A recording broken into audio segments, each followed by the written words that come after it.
Hey homies, it's Zach, Ohio Skater. Got another video for you all. I wanted to talk about some other shows I've been watching, some TV shows I've been streaming. Those are good. And I wanted to talk about some books, some more books. So going with the theme of the channel, media type commentary, talking about shows I watch and books I read. These are frequent topics that you'll see on my channel, updating people on different television I've been into or movies or also books. And this video is a combined video about shows and books.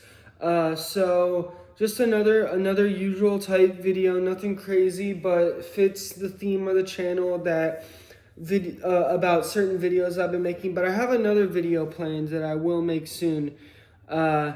And that'll be a surprise, but keep staying tuned for another video soon after this one. I don't know if it'll be today, but it'll be soon. But anyway, so shows I've been watching. First, there's this show on Netflix. It's called Dark Winds, okay? And it is very good. It's my favorite show right now. And I think Netflix is just the best streaming service. I think you can't beat Netflix. It's not just the shows they have. It's like the vibe of the shows they have and how like Netflix, I always feel cozy when I'm watching a Netflix show. Just the vibe of the vibes of the shows they pick. It's relaxing to watch those shows. Now, when I watch some other shows on different streaming services like Prime Video or Paramount Plus, those are good too, but it's not as cozy. It's more like I don't know. It's a different vibe for me. It's like it's different for me because every streaming service, their shows have different vibes, right? And I'm so used to Netflix that it's just like cozy to me. But Paramount Plus and Prime Video, those have different types of shows that I find I have to pay closer attention to if I really want to get a lot out of it. Not that they're more complex or anything. It's just the style of the show. I can't really put it into words, but the style of the show is something I'm not as used to. Because a lot of those shows on Paramount Plus especially are shows that are on regular TV, which are more poppy, more like mainstream and more poppy, more like bright and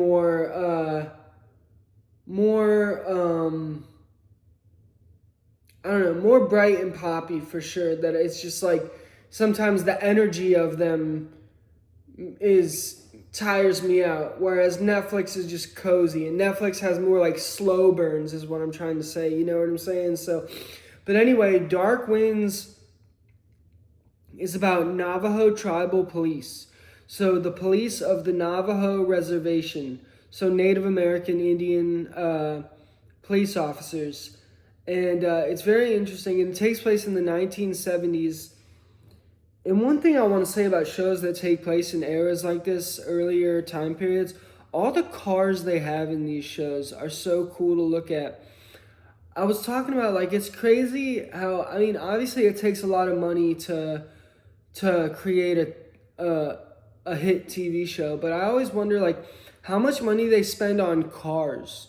Especially these older shows where the cars are from older generation, older type cars. How do they get their hands on all these cars? Someone told me that they're just props and they're not like real cars. I don't know about that. I have to do more research on that. But still, I find it interesting. And all the cars are really neat. But yeah, so this show about Navajo tribal police, Dark Winds, takes place on the Navajo reservation. And it's got everything you could ask for from a show about crime. It's got mystery, it's got conspiracy, it's got the local cops, it's got the feds. And this show especially has social commentary on life on the Navajo reservation, which is very interesting. Obviously, Native Americans have their own issues and struggles that they face in their own communities, and it's just fun to learn about different communities, you know what I'm saying? And I think, people think of minority communities such as Native Americans, but could also be African Americans or Hispanics. They think of them, a lot of these, especially conservative folks, think of all those people as left wing. Like all all the white people are right wing and all the minorities are left wing. That's just not a good way to look at it. It's not really a matter of left wing or right wing, but this is about cops. It's Navajo, they're Native Americans, but it's about Native American cops. You know what I'm saying? So, I mean, yeah, like any type of person can do any type of thing and be any type of way. You know what I'm saying? It doesn't matter about your skin color, your genetics. You know, there are cops of all races. You know what I'm saying? And they don't, it's not like they're race traitors. It's not like they don't actually care about their race. It's just they see it differently, you know, and they have to live their own lives too, and they have their own struggles, and but yeah, it's interesting because they still have that perspective of being oppressed and being disadvantaged, but they're cops, you know what I'm saying? And that's an interesting take on things. I always find that interesting, you know, so. And as I've said in videos before, I am an anarchist, but I'm not completely against like law enforcement.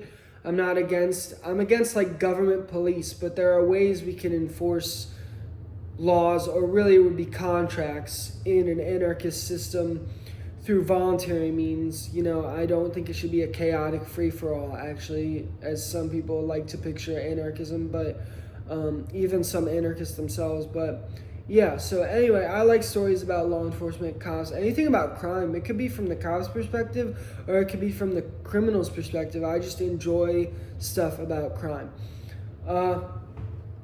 And the other two shows are on Paramount Plus. One of them, another show about cops, is Blue Bloods. Blue Bloods is very interesting. This is one of those shows that's on regular television, CBS, and it's very poppy and mainstream. And it's cheesy, but it's easy to watch.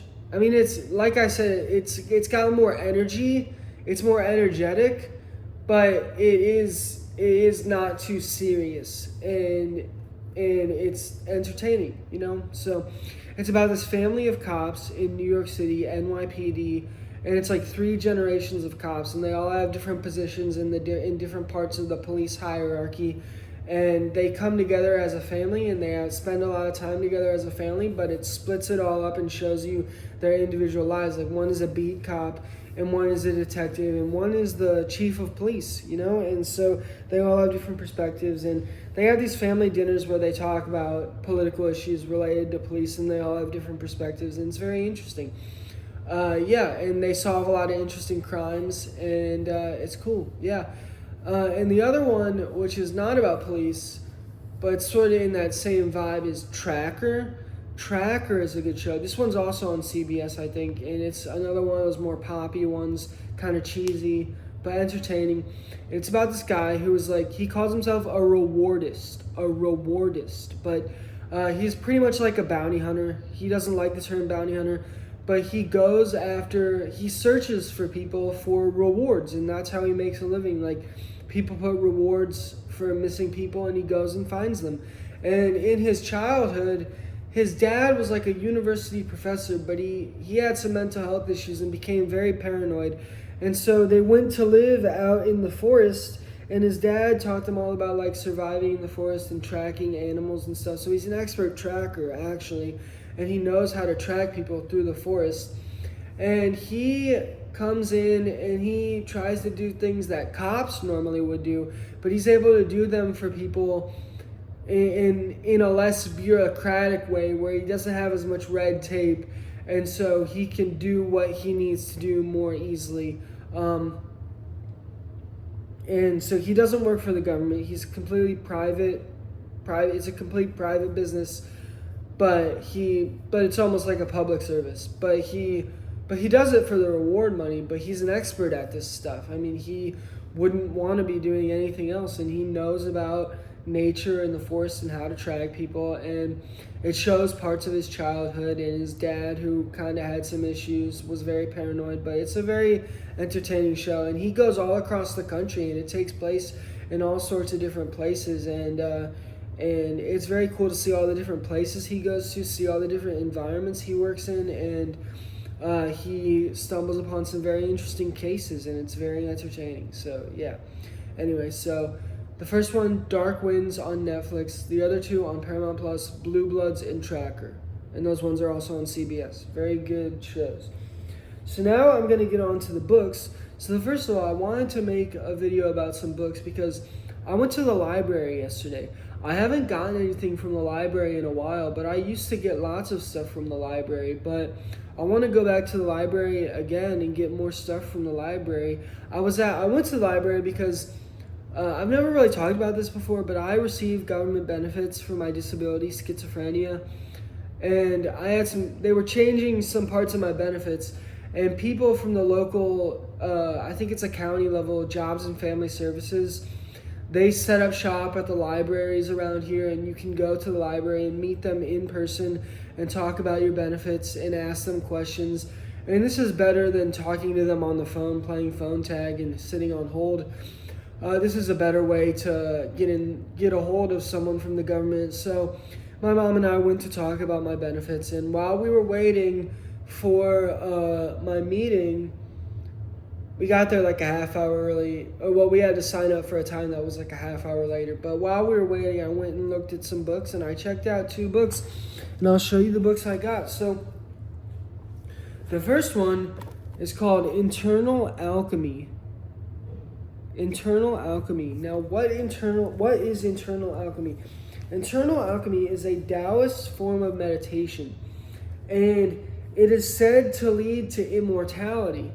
An immortal soul, like your soul will transcend and live in the universe consciously forever, for all of eternity, if you master this internal alchemy. And there are various forms of internal alchemy. There are different types of meditation, Taoist forms of meditation, and they involve you. It's linked to Chinese medicine, like how you view your internal organs, and focusing on your internal organs and channeling chi, life force, energy force in your body to these internal organs to make them work harmoniously and give you good health. So, and some forms of meditation it talks about are like visualization forms of meditation, different colors that you can imagine that are supposed to relate to different organs. And if you can imagine your organs in these colors, it'll channel this chi to those organs, and it'll all flow harmoniously, and you'll be healthy. And so, but not just colors, but it talks about like visualizing an entire society and an environment, like a natural environment inside of your body. Like it talks about your head as a mountain with various palaces on it, and your mouth is like a lake at the foot of the mountain, and not just the nature, but also the palaces and the society inside of yourself working harmoniously, this civilization inside of yourself. If you can picture that and picture it working harmoniously, this is very good for the internal structure of your body, not just your head, but your whole body. I mean, different natural environments and different forms of civilization in various parts of your body, and picturing it acting harmoniously, and this will channel chi correctly in your body. And also another form of meditation is viewing yourself in the third person in a completely unbiased manner, picturing yourself as if you are a separate person, as if you're not yourself, as if you're just a conscious being looking unbiasedly at yourself, like you're not yourself, but examining yourself in an unbiased manner in the things you do and the way you act and the things you say, and getting that unbiased perspective of yourself, and taking note of it and using it to guide future actions. And also another form of meditation is, so there's meditation where you don't think of anything at all. That's the most common form of meditation in my experience, but where you try to think of like nothing and focus on nothing. But there's other forms of meditation, and the book talks about it, where you think, but you're not forcing thoughts. It's just whatever thoughts pop into your head, and you're not controlling it. It's just whatever happens to flow into your mind. You relax, and you don't force any thoughts, but thoughts come into your mind, and you examine these thoughts that just randomly flow into your mind, and that tells you more about your own psychology and stuff like that. And it's very interesting stuff. And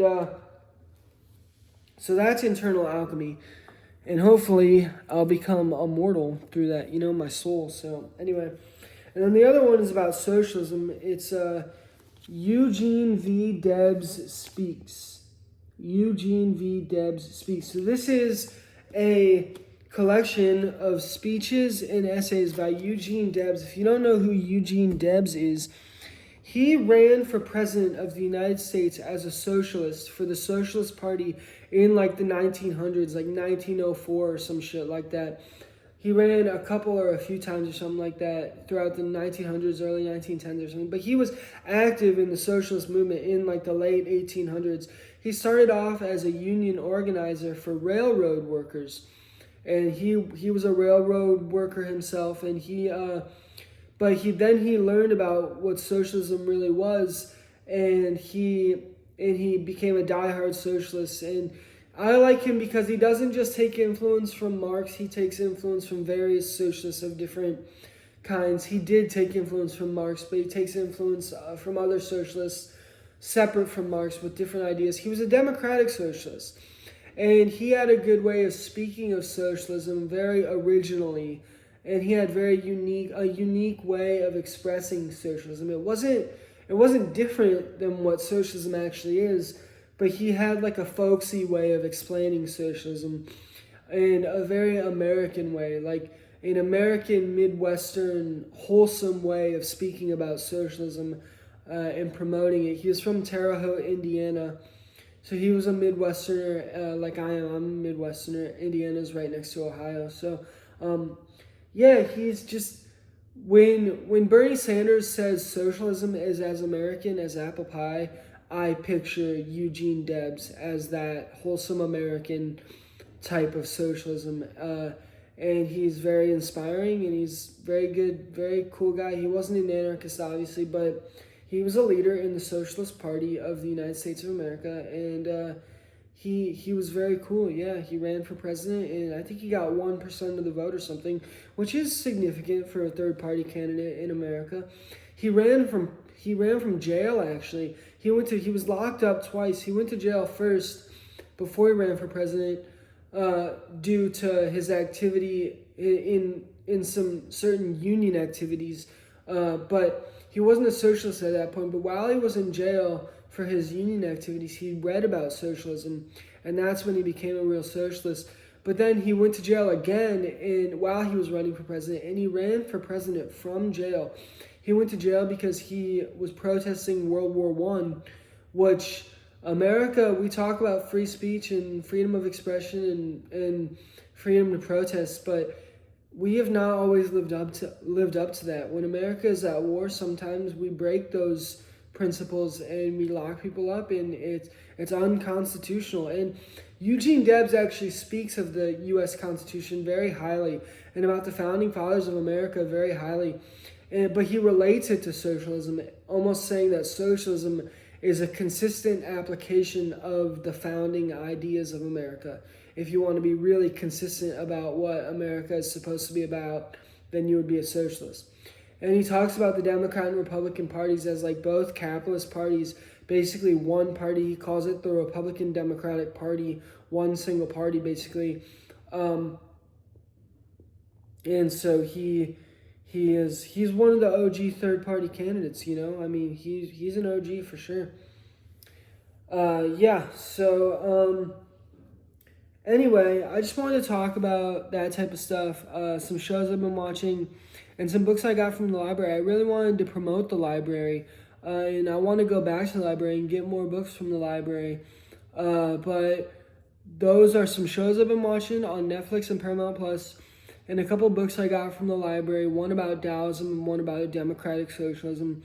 And that's some stuff I've been into lately, and just wanted to talk about that stuff, make a quick video. I have an idea for another video coming up, gonna be posted soon, so stay tuned for that. It's another one of those political ranking meme type videos, like the one I did about the political tier list. But this one is about the political compass, and I think it's pretty interesting. And I would make it right now, but I need my laptop to make that one, and my laptop is back in my apartment. But I'll make it soon, maybe later today when I get back to my apartment, but definitely soon. But anyway, hope you enjoyed the video. As usual, like, comment, subscribe. Tell me what you think. Uh, and yeah. Anyway, have a good rest of your day. Peace.